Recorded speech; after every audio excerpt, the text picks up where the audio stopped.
Willkommen, bienvenue, welcome once again to another IPSA kind of magic, or I should say IPSA kind of magic. It doesn't have the same ring to it. Anyway, moving swiftly along, I want to say that today, as ever, we are promoting the interests of the Independent Personal Search Association, currently chaired by Hamish McClay, two current vociferous and upstanding members of that organization are Barty and Sharon, who we have here today from Whitefield Legal Services. And we often talk about topics that could either affect current members of IPSA or even encourage people who are thinking about whether they should join such an august association, that they might make the next move and actually get on with it. Because frankly, being part of it shows that you're part of a fellowship.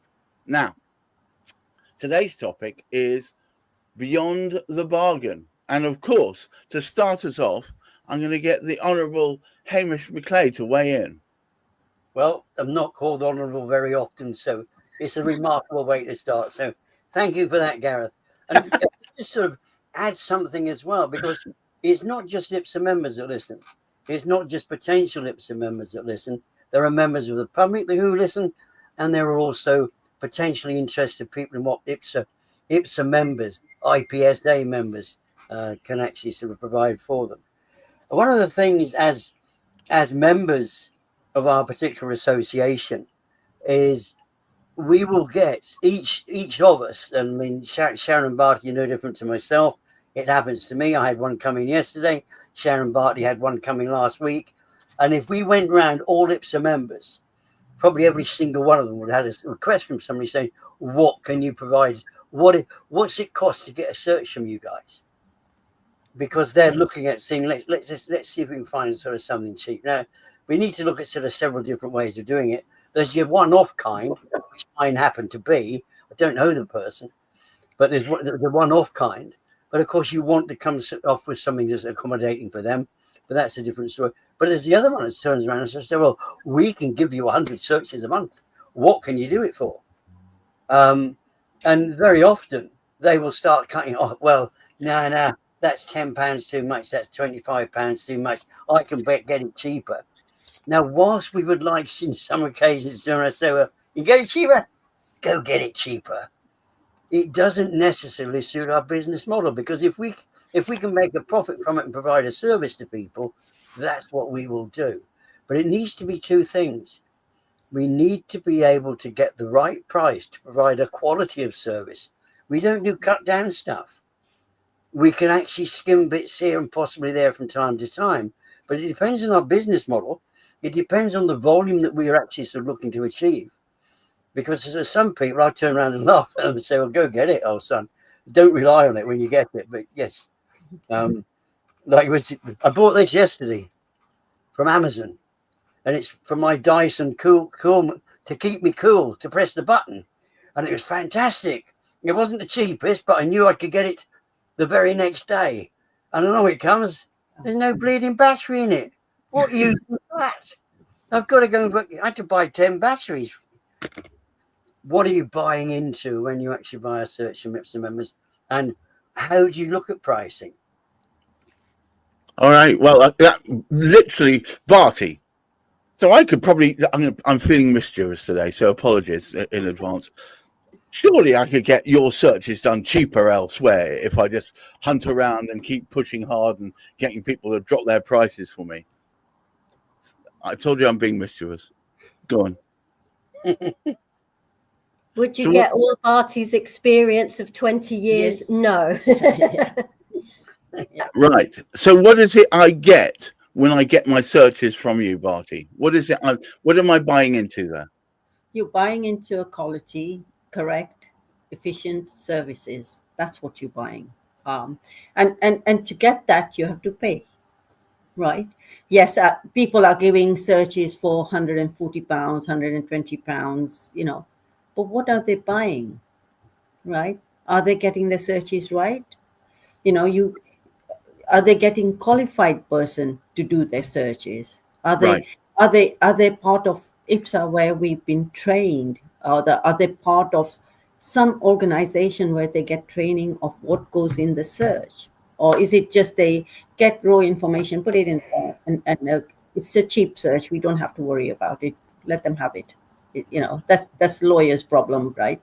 It isn't. It's a client's problem.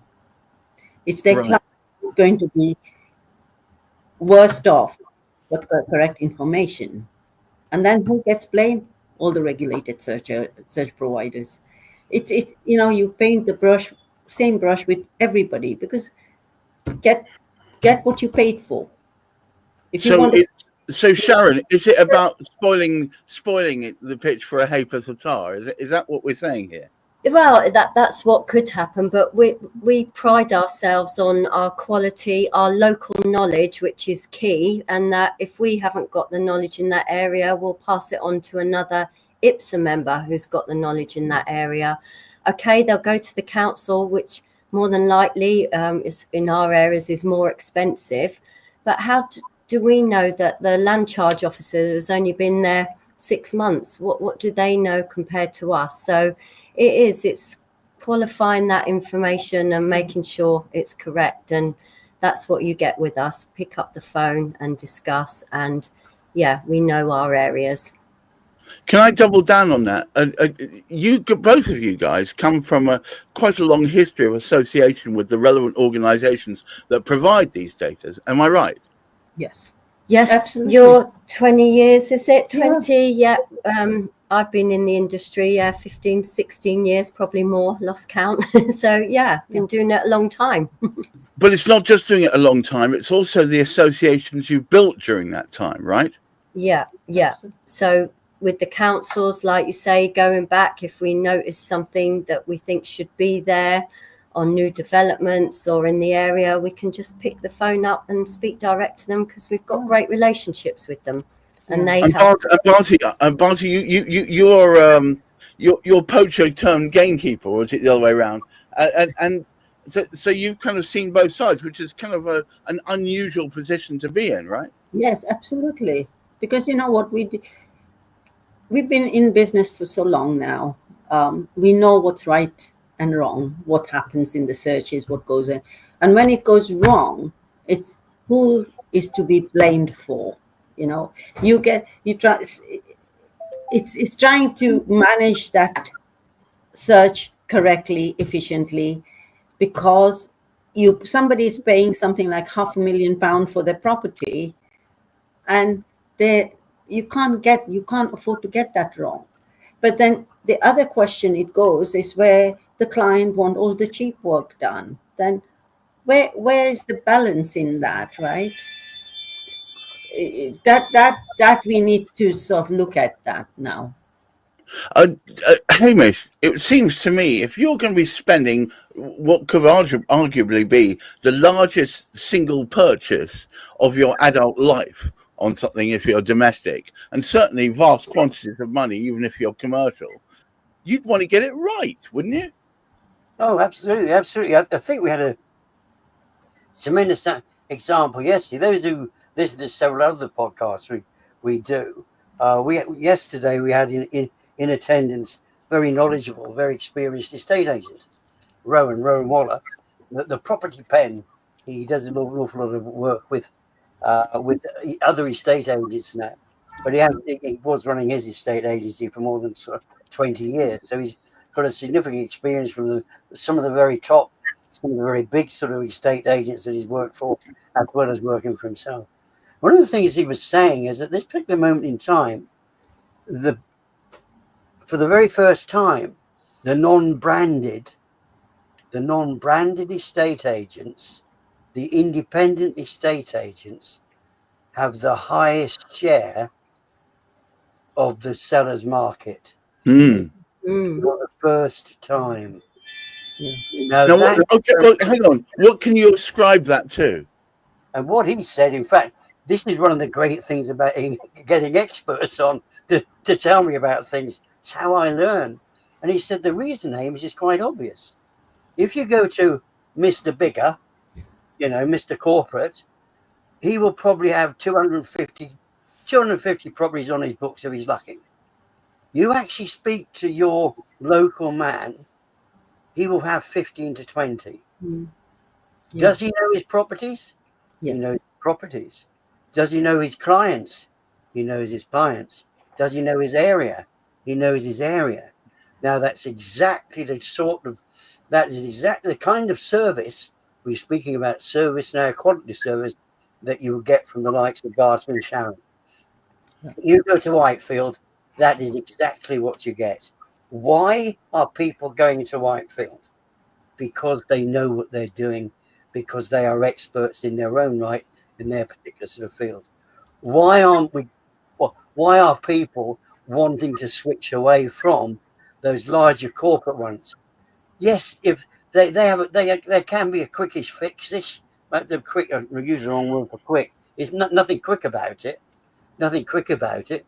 The council I'm looking at the moment takes 9 weeks. Nothing quick about getting that search, is there? But there are ways around it. But you would need to speak to Barty and Sharon about that.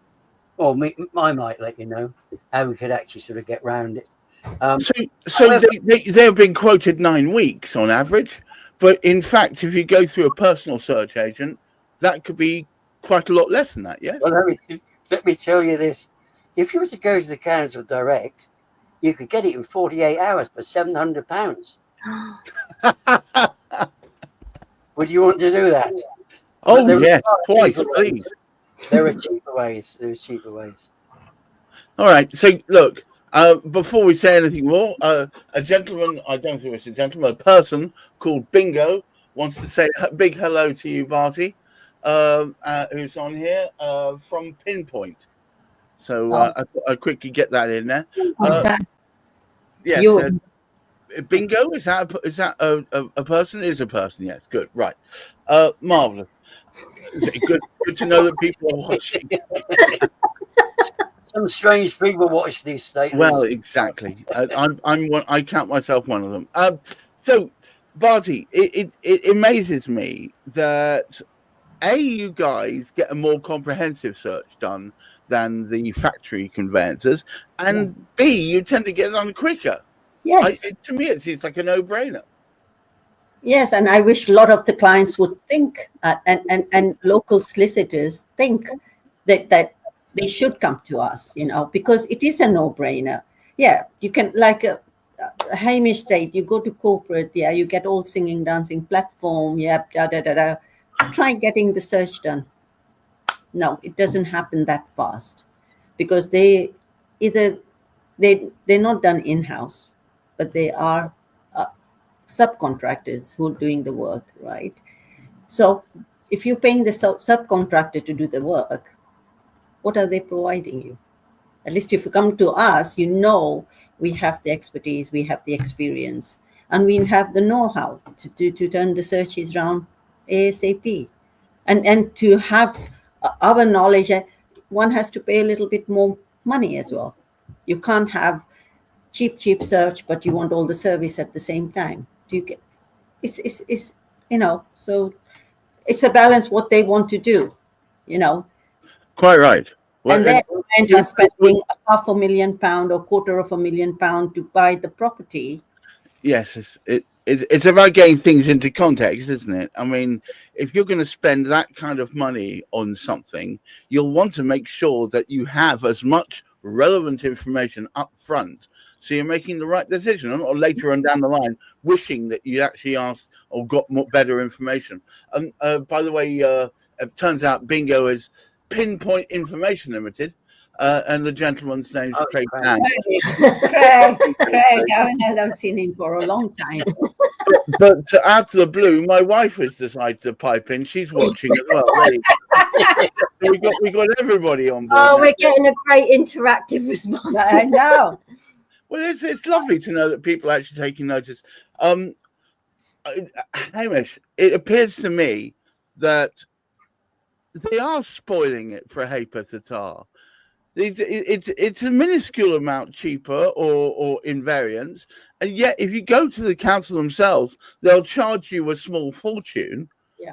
And yet this is a vast commitment that you're making. You would have thought you want to get the information as correct and as informative as you can. Yeah. Well, and this is one of the challenges, and I think it's a shame in a way We had a sort of conversation a couple of weeks back in yet another podcast on the sort of cladding matters, where we rather sort of felt that the council, particularly councillors, weren't acting in the best interests of their residents. And we've had this situation entirely, this particular one I'm looking at the moment. Basically, the land charges officer, hey, look, I'm the land charges officer. You do what I say, and if it takes 9 weeks, it takes 9 weeks. And that doesn't matter if it's a search that comes from the council. And it's worth putting this in there. The councils have themselves purposely positioned it. The reason why the likes of Barty in particular, and I mentioned Barty because she's a bit like sort of Val Bannett, who works for us, and also when we actually sort of go back to who else am I thinking of? Who's all right? Jackie. Jackie. Perhaps Mahesh as well, but particularly sort of Jackie. When they go, particularly, they moved out of being land charges officers because they felt in a way that, hey, look, we can do better than this. We can give better quality to the clients, to the residents sort of locally. And I think there's far too many councils, not just councils themselves who aren't really representing their sort of residents, but people within the council department, sadly, they're just looking as part of business. It's just they're forgetting that the people that are buying that particular, moving into, they're going to be paying council tax. They're going to be paying their bleeding pensions, for God's sake. They pay their wages. Yeah. Oh, you can wait 9 weeks. Yeah.